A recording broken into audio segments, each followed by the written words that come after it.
Hello students and welcome back to our YouTube channel Vidyam. And मैं हूं Anshita Jindal, a graduate from Shriram college of commerce यानी कि तुम्हारा SRCC. ये है मेरा आखिरी पार्ट थ्योरी ऑफ सप्लाई का, जहां पर आज मैं बेसिकली तुम्हें करवाने वाली हूँ इलास्टिसिटी ऑफ सप्लाई। तो मैं ऑलरेडी पहले 3 छोटे छोटे पार्ट्स बना चुकी हूँ, कुछ 1 घंटे की वीडियोस हैं। इससे पहले जो सप्लाई वाले चैप्टर की है 1 घंटे में पूरा सप्लाई का चैप्टर करवाया है मैंने 3 छोटे छोटे पार्ट्स में।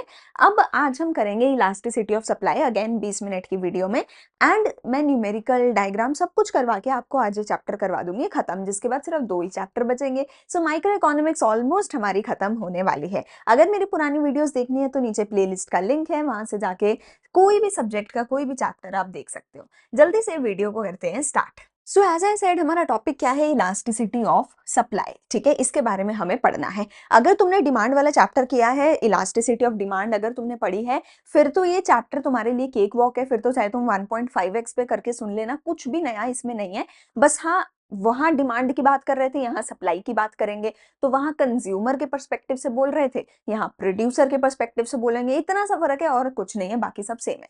तो जैसे मैंने पहले भी बताया था कि इलास्टिसिटी का मतलब होता है कि कोई भी चीज कितना चेंज हो रही है। ठीक है, अमाउंट ऑफ चेंज कितना है, अमाउंट ऑफ चेंज कितना है। अभी तक मैंने तुम्हें बोला कि प्राइस बढ़ेगा तो क्वांटिटी सप्लाइड बढ़ेगी, प्राइस कम होगा तो क्वांटिटी सप्लाइड कम होगी। यहाँ पे मैंने तुम्हें अमाउंट ऑफ चेंज नहीं बताया, यहाँ पे मैंने तुम्हें डायरेक्शन ऑफ चेंज बताया है। मैंने तुम्हें ये नहीं बताया कि प्राइस कितना बढ़ने पे क्वांटिटी कितना बढ़ेगी, प्राइस कितना गिरने पे क्वांटिटी कितना गिरेगी। I have not told about quantity amount of change, I have only told about direction of change. So amount of change पता करने के लिए हमें पता करना पड़ता है इलास्टिसिटी ऑफ सप्लाई। मतलब अगर कोई चीज ज्यादा इलास्टिक है, अगर एक रबर बैंड ज्यादा इलास्टिक होता है तो वो ज्यादा बड़ा छोटा हो सकता है। अगर कोई इलास्टिक चीज नहीं होती है, हम कहते हैं कि ये कपड़ा इलास्टिक नहीं है, मतलब वो बिल्कुल भी चेंज नहीं हो रहा है, वो अपनी उसी जगह पे है, वो अपनी फॉर्म अपनी शेप चेंज नहीं कर रहा है ना। ये इलास्टिसिटी का नॉर्मल मतलब होता है। तो अब मैं कहती हूँ कोई चीज बहुत ज्यादा इलास्टिक है तो वो बहुत ज्यादा अपनी शेप चेंज कर सकती है, यानी उसमें चेंज बहुत ज्यादा है। अगर मैं कहती हूँ कोई चीज इलास्टिक नहीं है, मतलब वो चेंज नहीं हो सकती है। ठीक है, ये बेसिक कॉन्सेप्ट है, इसको याद रखना। और दूसरा ये याद रखना कि चेंज होगा किस डायरेक्शन में। अगर प्राइस इंक्रीज होगा तो सप्लाई भी इंक्रीज ही होगी, अगर प्राइस डिक्रीज होगा तो क्वांटिटी सप्लाइड भी डिक्रीज ही होगी। बस अब ये डायरेक्शन तो सेम रहेगी। I will only tell you about how much, amount कितना होगा। क्या प्राइस इतना बड़ा तो क्वांटिटी इतना बड़ी, या प्राइस इतना बड़ा और क्वांटिटी इतना सा ही बड़ी।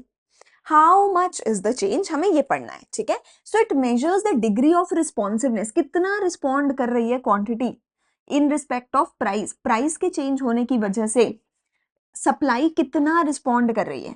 ठीक है, keeping other factors constant, price के चेंज होने से सप्लाई कितना रिस्पॉन्ड कर रही है। क्या सप्लाई ने इमीडिएट रिस्पॉन्ड कर दिया कि उसने भैया तुम्हें सीन जोन करके छोड़ दिया, 2 दिन बाद जवाब दिया।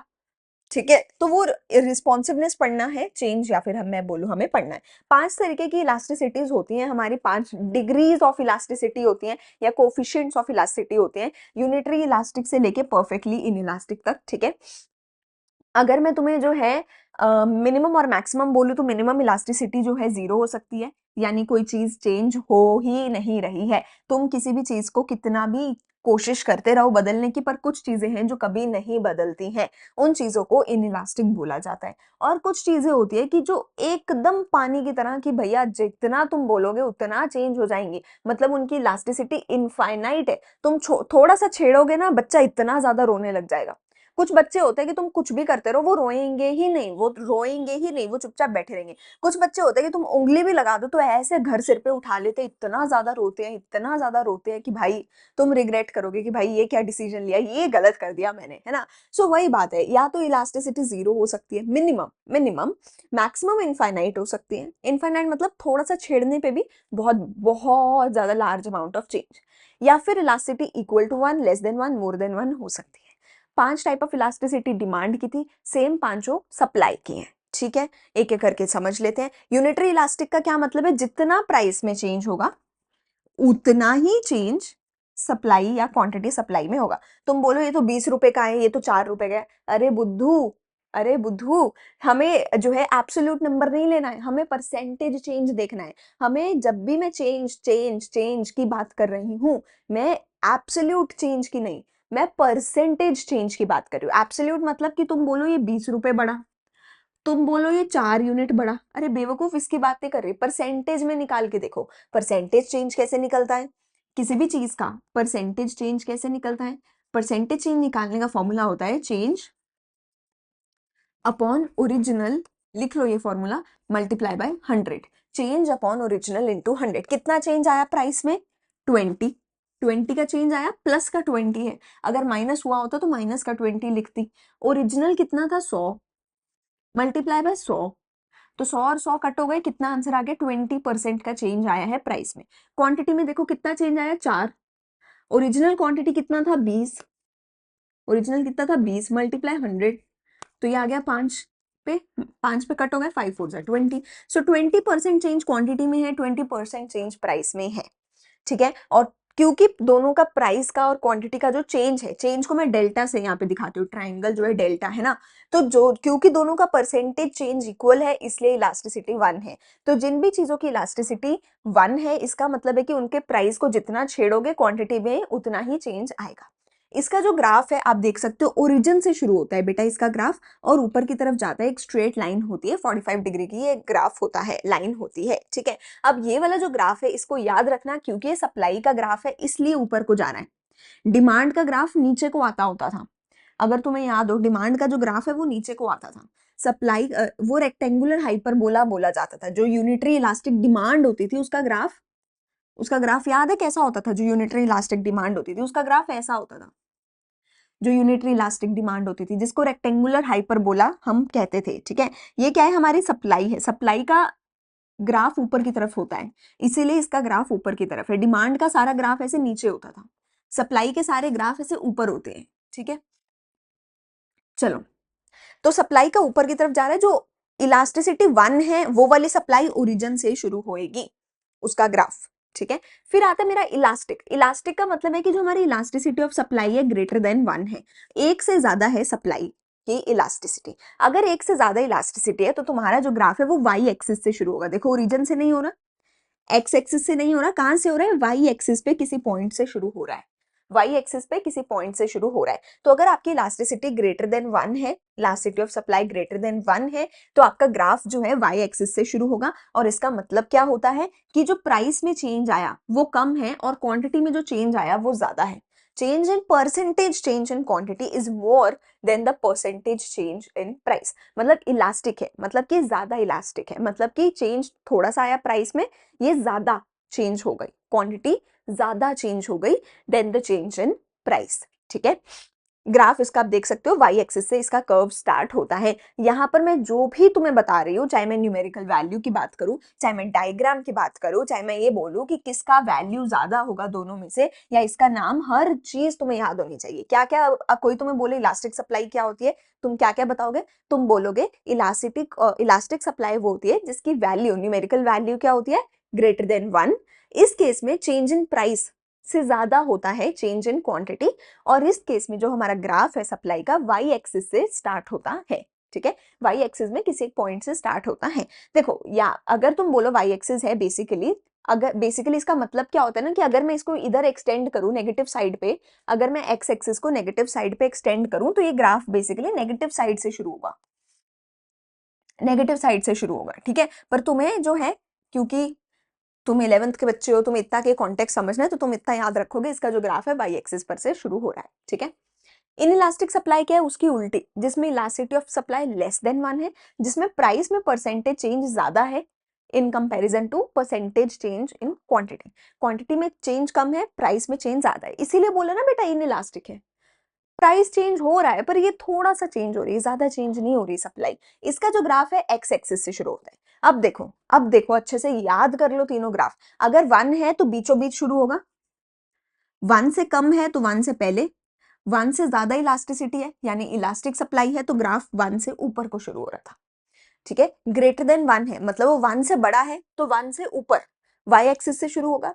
लेस देन 1 अगर वो है तो वो पहले इधर एक्स एक्सिस से शुरू होगा, ठीक है। सो लेस देन 1 जो इलास्टिसिटी ऑफ सप्लाई है उसका ग्राफ एक्स एक्सिस से शुरू होगा, यूनिटरी इलास्टिक का ग्राफ ओरिजिन से शुरू होगा, इलास्टिक सप्लाई का ग्राफ वाई एक्सिस से शुरू होगा। यहाँ पर तुम देख सकते हो इसका ग्राफ एक्स एक्सिस से शुरू हो रहा है। देखो क्वांटिटी कितना थोड़ा सा चेंज हुई, प्राइस कितना ज्यादा चेंज हुआ, ये चेंज ज्यादा है, ये चेंज थोड़ा सा है। Can you see? So price का change is greater than quantity का चेंज। ठीक है, वैल्यू क्या है न्यूमेरिकल कि इलास्टिसिटी जो है वो लेस देन 1 है। नाम क्या है? In elastic supply. शुरू कहां से होगा? एक्स एक्सिस से। ठीक है, फिर आता है मेरे पास perfectly inelastic and perfectly elastic. Perfectly inelastic का मतलब है बिल्कुल इनइलास्टिक है, यानी इलास्टिसिटी ऑफ सप्लाई 0 है। इलास्टिसिटी ऑफ सप्लाई 0 है। इस केस में प्राइस कितना भी उछल कूद करता रहे, क्वांटिटी उतना ही रहेगी। ये चीज यूजुअली कब होती है? ये चीज यूजुअली हम जैसे कह सकते हैं कि जो हमारी ऐसी गुड्स होती हैं जैसे चावल है, आटा है, शुगर है, सॉल्ट है, ठीक है, इनकी डिमांड हमेशा सेम ही रहती है। मतलब ऐसा नहीं है ना कि अगर आटा महंगा हो गया तो तुम बोलोगे हाय आज से मैं 3 रोटी नहीं मैं 2 रोटी खाऊंगा, ये तो नहीं करोगे। अगर 3 रोटी खाते हो 3 ही खाओगे। अगर आटा सस्ता हो गया तो भी तुम ये नहीं करोगे ना कि अरे आज से मैं 5 रोटियां खाऊंगा क्योंकि आटा सस्ता हो गया, ये भी नहीं करोगे। तुम 3 खाते हो तो 3 ही खाओगे, आटा सस्ता हो या महंगा हो। तो ऐसे केस में जो भी हमारे इसेंशियल गुड्स होती है उनकी सप्लाई भी कांस्टेंट रहती है, क्योंकि प्रोड्यूसर हमेशा पूरा साल सेम ही अमाउंट जो है सेल करता है, क्योंकि डिमांड भी सेम ही रहती है। तो प्राइस कम या ज्यादा हो क्वांटिटी सेम ही रहेगी। ठीक है, क्वांटिटी जो है वो सेम ही रहेगी। तो प्राइस चाहे कम हो रहा है चाहे ज्यादा हो रहा है, क्वांटिटी में चेंज नहीं आ रहा है, यानी क्वांटिटी सप्लाइड पूरी तरीके से इन इलास्टिक है। यानी कि तुम देख सकते हो change in quantity is 0, elasticity of supply is 0। इसका जो ग्राफ है इफ यू सी पूरे तरीके से वर्टिकल ग्राफ है। इसका जो ग्राफ है पूरे तरीके से वर्टिकल ग्राफ है, वो पैरेलल टू वाई एक्सिस वाला ये ग्राफ है। ये मेरा एक्स वाई, ये मेरा क्या है एक्स और वाई है, ये मेरा ग्राफ है सप्लाई का। इसको मैं थोड़ा सा अच्छे से बना दूं एक और कलर से किसी, तो यहाँ पे मैं इसको अगर रेड कलर से बनाऊं, ये तुम देखो ये मेरा ग्राफ है सप्लाई का। It is just a straight line parallel to the Y axis. It is just a straight line parallel to the Y axis. ठीक है, सो तुम यहाँ पे देख सकते हो जो हमारा जो ग्राफ है parallel to the Y axis है। ऐसा क्यों है? क्योंकि प्राइस ऊपर जा रहा है, प्राइस नीचे आ रहा है, प्राइस ऊपर जा रहा है, प्राइस नीचे आ रहा है। क्वांटिटी 20 की 20 है, क्वांटिटी में कोई भी चेंज नहीं आ रहा है, क्वांटिटी में कोई भी चेंज नहीं आ रहा है। इसको क्या बोल रहे हैं? परफेक्टली इनइलास्टिक का सप्लाई का ग्राफ। परफेक्टली इलास्टिक क्या होगा कि जो मेरी सप्लाई है it is parallel to X axis, supply parallel to X axis है। परफेक्टली इलास्टिक का क्या मतलब होता है कि प्राइस में कोई चेंज नहीं आ रहा है, फिर भी क्वांटिटी उछल कूद करती रहती है, कभी कम हो जाती है कभी ज्यादा हो जाती है, प्राइस ऑलमोस्ट सेम ही रहता है। सो क्वांटिटी कम हो रही है ज्यादा हो रही है, price is always the same, there is no change in price, but quantity can change to any amount. Quantity कम भी हो सकती है ज्यादा भी हो सकती है। ऐसी इलास्टिसिटी को बोला जाता है इन्फिनिटी। ऐसी इलास्टिसिटी को क्या बोला जा रहा है? परफेक्टली इलास्टिक, जिसकी न्यूमेरिकल वैल्यू क्या है? इन्फिनिटी। न्यूमेरिकल वैल्यू क्या है? इनफाइनाइट। और इसका ग्राफ कैसा है? Parallel to X axis. Graph कैसा है? Parallel to X axis. तो अगर तुम देखो यहाँ पे अगर तुम देखो सारे के सारे ग्राफ, जैसे जैसे तुम्हारी इलास्टिसिटी बढ़ती जा रही है तुम्हारे ग्राफ ऊपर की तरफ जाते जा रहे हैं। इलास्टिसिटी 0 थी तो ग्राफ ऐसा था, फिर लेस देन 1, फिर 1, फिर मोर देन 1, फिर इंफिनिटी। मतलब तुम देखो ये कैसे ना क्लॉक चल रहा है, ये एक क्लॉक चल रहा है जो यहाँ 6 बजे से लेके 12 बजे तक चलेगा। एक क्लॉक है जो 6 बजे से 12 बजे तक चलेगा। 6 बजे पे तुम्हारे 0 बज रहे हैं, 0 इलास्टिसिटी है, 12 बजते बजते तुम्हारी इलास्टिसिटी इनफाइनाइट हो जाएगी। समझ रहे हो? तुम इसको ऐसे देखो जैसे एक क्लॉक है, इस क्लॉक में यहाँ 12 बज रहे हैं, यहाँ 3 बज रहे हैं, यहाँ 6 बज रहे हैं, ठीक है, इधर कहीं 9 बज रहे होंगे। तो 6 से 12 के बीच में तुम्हारा जो क्लॉक है वो घूम रहा है। 6 पे नीचे बिल्कुल 0 है, और जैसे जैसे ये 6 से 12 की तरफ जाता जा रहा है तुम्हारा ये चक्का, जैसे जैसे घूमता जा रहा है, जैसे जैसे क्लॉक आगे को जाता जा रहा है, इलास्टिसिटी बढ़ती जा रही है। इलास्टिसिटी बढ़ती जा रही है। मैंने क्या बोला? इलास्टिसिटी इधर से 6 बजे से 12 बजे के बीच में लगातार बढ़ती जा रही है। 6 बजे मेरी इलास्टिसिटी कितनी थी? 0। यानी कि ग्राफ कैसा था? Parallel to Y axis, parallel to Y axis. फिर आगे आया लेस देन 1, फिर ओरिजिन पे आया इक्वल टू 1, फिर आगे आया मोर देन 1, और फिर हो गया graph parallel to X axis, बिल्कुल एक्स एक्सिस के पैरेलल हो गया ग्राफ, और इलास्टिसिटी मेरी क्या बन गई, इनफाइनाइट। तो 0 से इन्फिनिटी के बीच में इलास्टिसिटी है हो सकती है मेरी 0, infinity, less than 1, more than 1। और आप देख सकते हो ये जैसे जैसे इधर को आती जा रही है इलास्टिसिटी बढ़ती जा रही है। ये सारे के सारे ग्राफ्स हैं, इनको याद करना पड़ेगा, इसका कोई भी ऑल्टरनेटिव नहीं है। मैंने आपको बेस्ट पॉसिबल मैनर में समझा दिया है, रट्टा मारने के लिए बहुत आसान है कि 6 बजे से 12 बजे की तरफ जाना है, वैल्यूज बढ़ाते जाना है पैरेलल टू, इधर से सीधा, फिर एक्स एक्सिस, फिर ओरिजिन, फिर वाई एक्सिस, फिर सीधा, खत्म कहानी। ठीक है, सीधा एक्स, 0, वाई और फिर straight parallel to X axis, खत्म। ये 5 आपके ग्राफ है, कोई भी दिक्कत नहीं आनी चाहिए। अगर ये चीज मेरा समझाने का तरीका अच्छा लगा तो प्लीज मुझे कमेंट सेक्शन में बताना ये चीज कि हाँ मैम हमें सारे ग्राफ याद हो गए। ठीक है, चलो आगे बात करें हम तो इन इलास्टिक में क्या है, हमारी इलास्टिसिटी लेस देन 1 है, ये चीज ये तो हो ही गए, तो हमने बता ही दिया है कि अगर एक्स एक्सिस से शुरू हो रहा है ग्राफ। अच्छा, अब अगर मैं तुम्हें सिर्फ ये ग्राफ दे दूं तो तुम मुझे अब बताओ इसका इलास्टिसिटी क्या है। ये क्योंकि एक्स एक्सिस से शुरू हो रहा है, इलास्टिसिटी क्या है, लेस देन 1। अब ये देखो ओरिजिन से शुरू हो रहा है ग्राफ, तुम बताओ कमेंट सेक्शन में क्या है इलास्टिसिटी, क्या है इलास्टिसिटी, क्योंकि ओरिजिन से शुरू हो रहा है तो इलास्टिसिटी क्या है आपकी 1 के बराबर है। और जैसे ये वाई एक्सिस, देखो इधर नेगेटिव में मैंने बोला था ना, या तुम कह लो वाई एक्सिस से शुरू हो रहा है ग्राफ, तो इलास्टिसिटी क्या हो जाएगी, ग्रेटर देन 1 हो जाएगी। ठीक है, ये पांचों हो गए हमारे ग्राफ्स। ठीक है, फैक्टर्स क्या है जो अफेक्ट करते हैं इलास्टिसिटी को, ये कर लो, थोड़ा सा थ्योरी है, उसके बाद हम न्यूमेरिकल पोर्शन पे आते हैं। ठीक है, 1 मिनट से ये समझ लो। प्रोडक्शन टेक्निक, ये बेसिकली पूरा मैंने यहाँ पे जो है एक्रोनियम बनाया हुआ है पेंट, मैंने 5 यहाँ पे फैक्टर्स लिखे हैं, इसका एक्रोनियम बनाया है पेंट, एक एक करके देख लो। अगर सिंपल प्रोडक्शन टेक्निक है तुम्हारी तो तुम बहुत जल्दी इलास्टिसिटी चेंज कर सकते हो, क्योंकि टेक्निक आसान है प्रोडक्शन की, तो तुम जब चाहे कम कर दिया ज्यादा कर दिया इलास्टिक सप्लाई होगी। पर अगर बहुत कम कॉम्प्लेक्स प्रोडक्शन है तो तुम अपनी मर्जी से सप्लाई को कम ज्यादा नहीं कर सकते हो, तो ऐसे केस में सप्लाई इनइलास्टिक होगी। इनइलास्टिक या इलास्टिक से मेरा क्या मतलब है कि सप्लाई कम या ज्यादा चेंज है, इसका मतलब ये नहीं कि सप्लाई बढ़ेगी, इसका मतलब है सप्लाई चेंज होगी। देखो कॉम्प्लेक्स प्रोडक्शन है, तुम्हारे हाथ में ही नहीं होगा सप्लाई को चेंज करना। ठीक है ना, सो इनइलास्टिक है।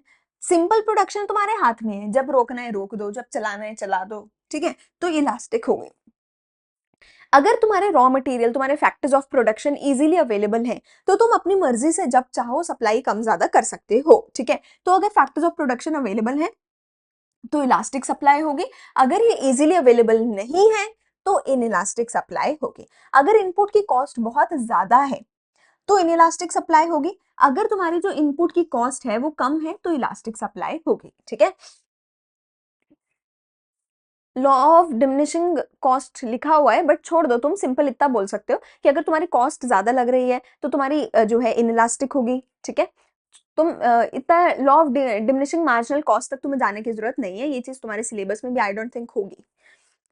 नेचर ऑफ कमोडिटी, अगर फ्रूट्स वगैरह है जो पेरिशेबल गुड्स हैं तो उस केस में इनइलास्टिक सप्लाई होगी। अगर ऐसी नॉर्मल गुड्स हैं जो पेरिशेबल नहीं है, जो ड्यूरेबल गुड्स है, तो उसकी इलास्टिक सप्लाई होगी, क्योंकि ये तो पता है ना भैया शाम होते ही चीजें खराब हो जाएंगी, तो तुम्हें इनको जल्दी से जल्दी खत्म करना है, तो इनकी इनइलास्टिक सप्लाई होती है। ठीक है, टाइम पीरियड, जितना लंबा टाइम पीरियड होगा तुम्हारे पास ज्यादा चांसेस होंगे सप्लाई को कम ज्यादा करने के, तो ज्यादा टाइम मतलब ज्यादा इलास्टिक, कम टाइम मतलब कम इलास्टिक, या मैं बोलूं इन इलास्टिक।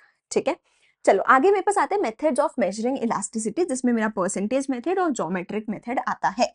अब ये जो ज्योमेट्रिक मेथड है ये आपके सीबीएसई के अकॉर्डिंग सिलेबस में नहीं है, तो इसलिए मैं समझा नहीं रही हूँ, बट मैंने अपनी पीपीटी में पूरे का पूरा सब कुछ डाला हुआ है, तुम टेलीग्राम से पीपीटी ले सकते हो अगर तुम्हें पढ़ना है तो। बट मोस्ट प्रोबेबली किसी भी स्कूल में ये नहीं पढ़ाया जाता है, तो इसलिए मैं ये स्किप करेंगे, हम परसेंटेज मेथड सिर्फ और सिर्फ करेंगे, जो कि एग्जैक्ट सेम मेथड है जो कि हमने डिमांड के केस में किया था, वही सेम टू सेम है। Percentage change in quantity, percentage change in price. बस एक चीज याद रखना है, डिमांड के केस में ना हम आगे माइनस लगा कर चलते थे एक परमानेंटली, यहाँ पर हम कोई ऐसा माइनस का साइन नहीं लगाएंगे। डिमांड के केस में हम आगे माइनस का साइन लगाते थे, सप्लाई के केस में आगे माइनस का साइन नहीं लगेगा। बाकी पूरा फॉर्मूला सेम है, percentage change in quantity divided by percentage change in price. यहाँ पर तुम्हारा वही सेम जो मैंने फॉर्मूला अभी तुम्हें करवाया था ना परसेंटेज चेंज का, अभी मैंने बोला था ना कि फॉर्मूला लिख लो, क्या फॉर्मूला था परसेंटेज चेंज का, सबसे ऊपर लिखोगे change divided by original value multiply by 100, change upon original into 100, ये मेरी वैल्यू, ये मेरा फॉर्मूला होता है किसी भी चीज का परसेंटेज चेंज निकालने का, और वही तुम यहाँ पे कर रहे हो। परसेंटेज चेंज इन क्वांटिटी निकालने का क्या फॉर्मूला है, ये देखो, चेंज यानी कि delta Q upon original quantity multiply 100। Percentage change in price निकालने का क्या फॉर्मूला है, फिर से वही, चेंज अपॉन ओरिजिनल इंटू 100। ठीक है, इसी को हम सिंप्लीफाई करके ये बोल देते हैं delta Q upon delta P into P by Q. मतलब ये वाली जो इक्वेशन है इसमें से 100 और 100 को कट कर दिया, इसको ऊपर जाके रेसिप्रोकल कर दिया, सो डेल्टा क्यू अपॉन ये डेल्टा पी इंटू ये वाला पी ऊपर चला गया, पी बाई क्यू। अब ये तुम्हारे पास तीन फॉर्मूलाज हैं और तीनों के तीनों फॉर्मूलाज तुम्हें आने चाहिए। क्या बोला मैंने, तीन फॉर्मूलाज हैं, तुम्हें तीनों के तीनों आने चाहिए। ठीक है, तुम्हें परसेंटेज चेंज का फॉर्मूला पता होना चाहिए, चेंज अपॉन ओरिजिनल इंटू 100, ये वाला भी पता होना चाहिए क्योंकि कई बार न्यूमेरिकल इस पे आ जाता है, ये वाला भी पता होना चाहिए क्योंकि कई बार न्यूमेरिकल इस पे आ जाता है।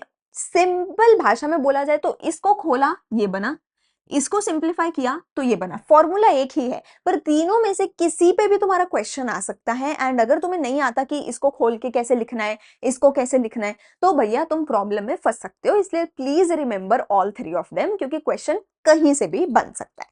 ठीक है जी, आगे बस वही मैंने तुम्हें न्यूमेरिकल्स दिए हुए हैं सारे के सारे। ठीक है, मैंने इलास्टिसिटी के स्पेसिफिकली एक वीडियो बनाई है जिसमें मैंने इलास्टिसिटी के सारे तरीके के न्यूमेरिकल्स करवाए हैं। यहाँ पर जो सप्लाई के न्यूमेरिकल्स होंगे एग्जैक्ट सेम वही न्यूमेरिकल्स होंगे। मैं नीचे जो है डिस्क्रिप्शन में आपको लिंक दे दूंगी उस पर्टिकुलर वीडियो का, ऊपर आई बटन में भी मैं वीडियो लगा दूंगी। एक वीडियो है जिसमें मैंने हर तरीके का, नॉट जस्ट कि भैया ये फॉर्मूला लगा दिया और मैं सॉल्व करके दिखा रही हूँ, मैंने हर तरीके का क्वेश्चन उस वीडियो में करवाया है कि अगर ये स्टेटमेंट आ सकती है, ये स्टेटमेंट आ सकती है, ये ऐसा क्वेश्चन बन सकता है, और हर तरीके का एक एक क्वेश्चन कराया है सो दैट तुम्हें पता चले कि कैसे करना है।